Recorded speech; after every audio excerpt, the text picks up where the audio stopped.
नमस्कार बच्चों। कल मैंने आपको इससे पहले उत्साह पाठ की वीडियो और कवि सूर्यकांत त्रिपाठी निराला जी का जीवन परिचय का वीडियो जो है भेज दिया था। अब इसका जो दूसरा भाग है, सूर्यकांत त्रिपाठी निराला जी द्वारा ही रची कविता का अट नहीं रही है पाठ का भावार्थ समझेंगे। तो बच्चों, इस कविता में कवि ने वसंत ऋतु की सुंदरता का वर्णन किया है। वसंत ऋतु का आगमन हिंदी के फागुन महीने में होता है। ऐसे में फागुन की जो सुंदरता है वो इतनी अधिक है कि वह कहीं समा नहीं पा रही है। इस कविता में फागुन माह का जो है कवि ने मानवीकरण किया है। जिस तरह से एक मनुष्य हाव भाव करता है ना, उसी तरह से फागुन माह का यहाँ पे मानवीकरण किया गया है। तो चलिए सर्वप्रथम हम कविता के बारे में जान लेते हैं। देखा होगा तुम लोगों ने, जैसे मैंने यहाँ पे वीडियो में दिखा रखा है, चारों तरफ जो है तरह तरह के फूल खिले हुए होते हैं, हरियाली होती है, फूलों पे भंवरे वगैरह होते हैं। तो ऐसा माहौल होता है, चारों तरफ सुंदर खुशनुमा वातावरण होता है। तो ऐसे में जो है कवि क्या कहते हैं कि अट नहीं रही है आभा फागुन की तन सट नहीं रही है।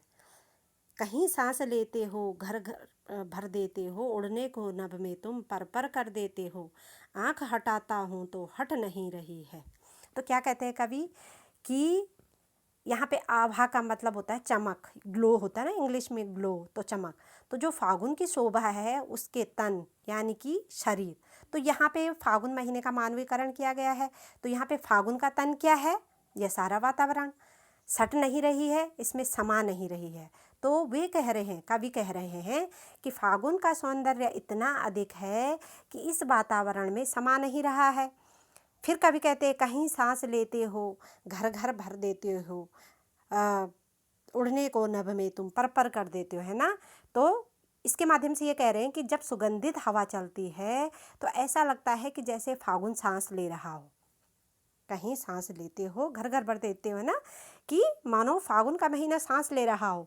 और जब भी सांस लेता है तो हर घर भर देता है, मतलब चारों ओर यह सुगंधित हवा महसूस होती है। हवा के साथ जो है फूलों की, मिट्टी की, हर तरह की खुशबू जो है प्रत्येक घर और वातावरण को महका देती है। तो फिर कहते हैं उड़ने को नभ में तुम पर कर देते हो। और ऐसे में मानो फागुन का भी मन करता है, जो फागुन का महीना है ना, उसका भी मन करता है कि वह पंख लगाकर ऊंचे नभ में उड़े, जैसे पक्षी उड़ते हैं ना। यहाँ पर वे अपने मन के भावों को भी कह रहे हैं कि जब मन बहुत अधिक प्रसन्न हो जाता है तब वह कल्पना के पंख लगाकर ऊंचे आकाश में उड़ना चाहता है।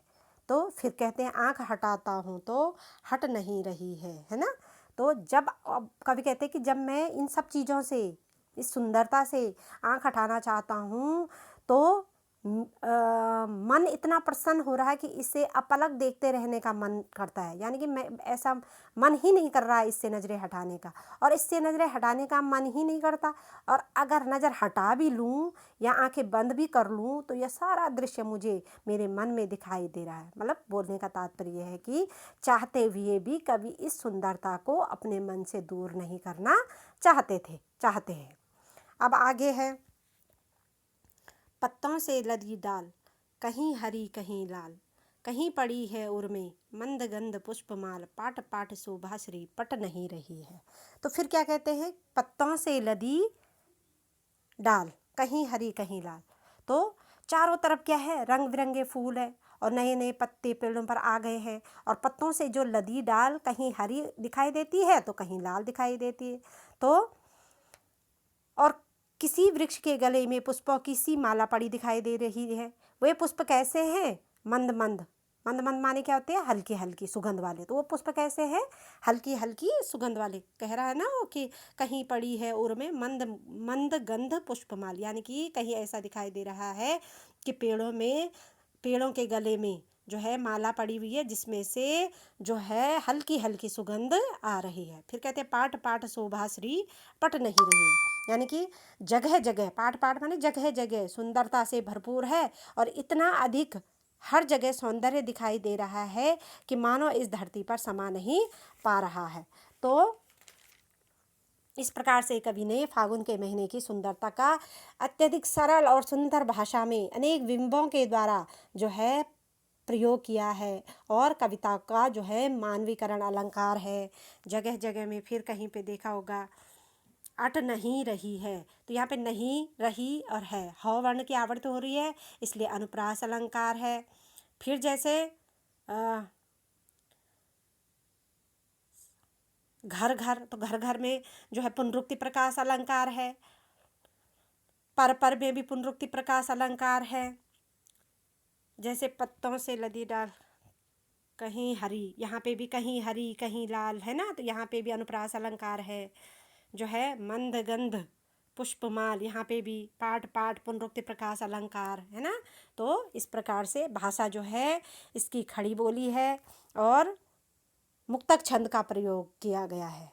तो चलिए बच्चों, अब आपकी समझ में उत्साह कविता और अट नहीं रही कविता का अर्थ जो है समझ में आ गया होगा। मैं आपसे यही आशा करती हूँ। धन्यवाद।